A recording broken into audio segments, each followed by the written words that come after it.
बस कुछ पल का इंतजार और चुनावी महासंग्राम के पहले चरण में मतदान शुरू होने जा रहा है। आज पहले फेज में 21 राज्यों और केंद्र शासित प्रदेशों की 102 लोकसभा सीटों पर वोटिंग होने वाली है। 7 चरणों में होने वाले चुनाव में पहला चरण है, सबसे बड़ा चरण है। इस चरण में 1625 उम्मीदवार अपनी किस्मत आजमा रहे हैं। खास बात यह है कि पहले चरण के साथ ही अरुणाचल प्रदेश और सिक्किम विधानसभा के लिए भी जनादेश मिलने वाला है। थोड़ी देर के बाद लोकसभा के पहले चरण की वोटिंग शुरू हो जाएगी। तैयारियां पूरी की जा चुकी हैं। 102 सीटों पर मतदान होना है। सभी दिग्गजों ने अपनी पूरी ताकत झोंक कर रखी हुई है।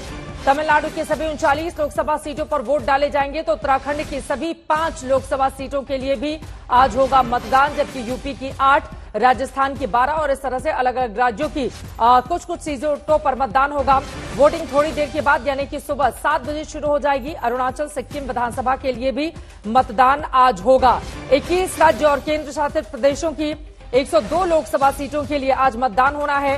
पहले फेज के चुनाव के लिए प्रधानमंत्री नरेंद्र मोदी ने बीजेपी के कैंपेन का नेतृत्व किया और आपको बताते चले कि 36 रैलियां, 7 रोड शो नरेंद्र मोदी की ओर से किया गया, तो विपक्षी दलों की ओर से भी अपनी पूरी ताकत आज के इस चरण को ज्यादा से ज्यादा अपने पक्ष में करने के लिए पूरी की पूरी शक्ति झोंक दी गई थी।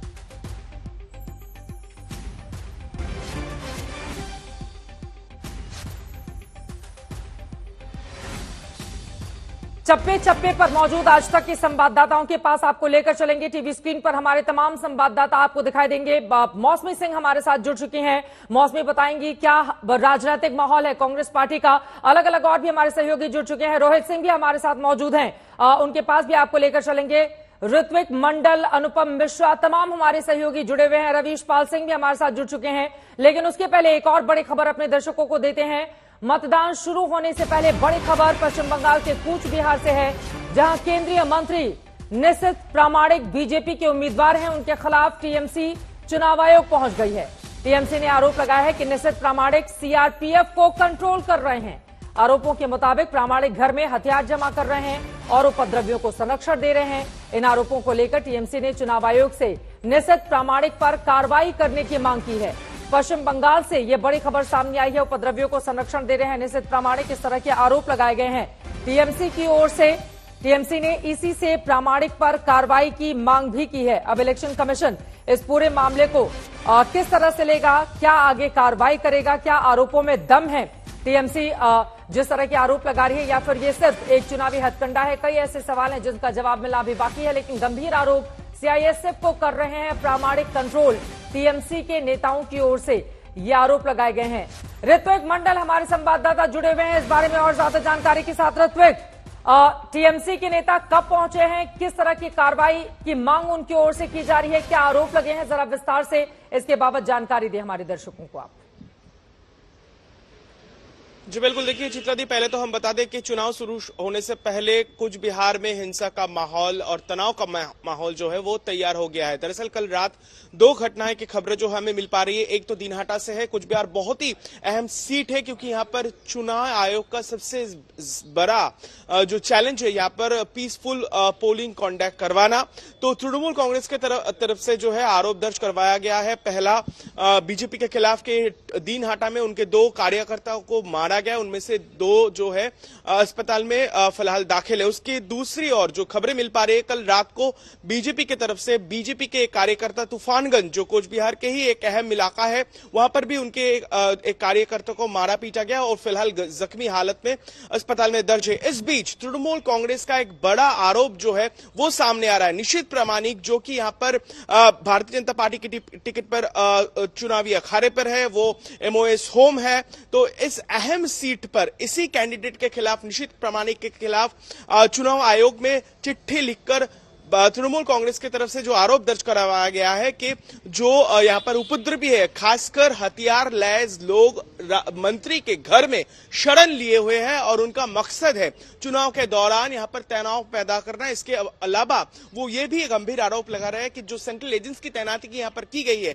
मैं जिक्र करना चाहूंगा इस बार के चुनाव के लिए बहुत ही एहतियातन कदम लेते हुए रीजनल फोर्सेस, सेंट्रल फोर्सेस की जो है वहां पर टुकड़ी यहां पर तैनात कर दी गई है, तो उनको उन पर भी जिस तरीके से आरोप है निशित प्रमाणिक के खिलाफ, वो उनको कंट्रोल करने की कोशिश कर रहे हैं, तो इन्फ्लुएंस करने की आरोप निशित प्रमाणिक के खिलाफ है। बहरहाल हम ये भी जिक्र करना चाहेंगे कि देखा गया कि चुनाव से पहले इस कूच बिहार में चुनाव से पहले जिस तरीके से हमने देखा कि बंगाल के मंत्री उदयन गुहो और निशित प्रमाणिक आमने सामने हुए थे कई बार, दरअसल 2 बार इस तरीके से मुठभेड़ सरेआम हुआ।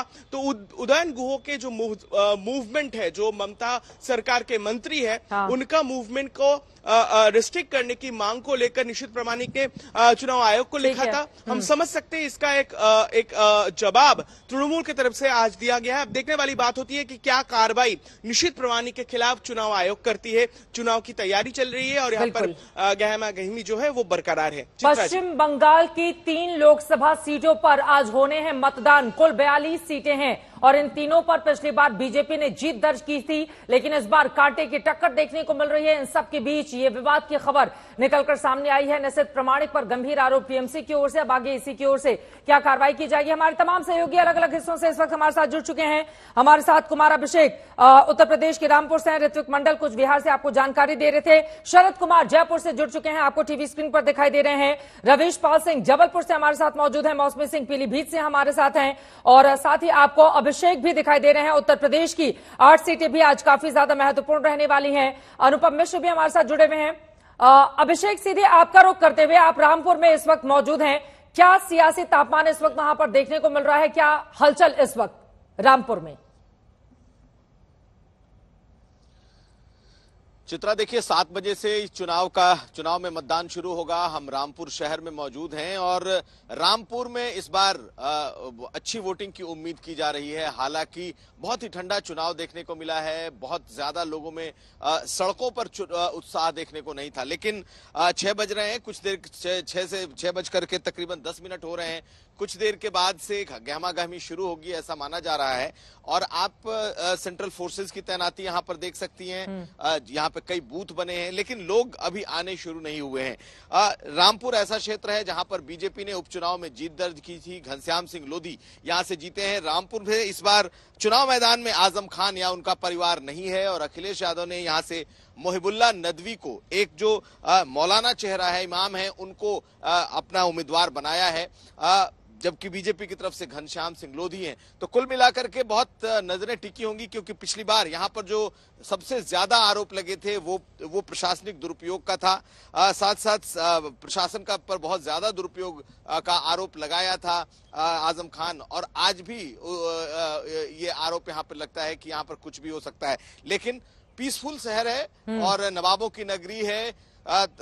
जब वोटिंग शुरू होगा तब ये पता चलेगा कि आखिर किस तरीके का ट्रेंड है, किस तरीके का मूड है। लेकिन रामपुर वो इलाका है जहां पर माना जाता है कि मुस्लिम आबादी बड़ी तादाद में है और अगर जिसकी तरफ एक तरफ ये वोट जाता है उसका पलड़ा भारी होता है। लेकिन देखना यह है कि आज किस तरीके से वोटिंग होती है, क्योंकि पिछले बार के चुनाव में जब आजम खान चुनाव लड़ रहे थे तब बहुत ही ज्यादा यहां पर शिकायतें हुई थी। महमूद प्राचा जो कि सुप्रीम कोर्ट के वकील हैं, एक्टिविस्ट हैं ईवीएम के, वो भी यहां से चुनाव मैदान में हैं।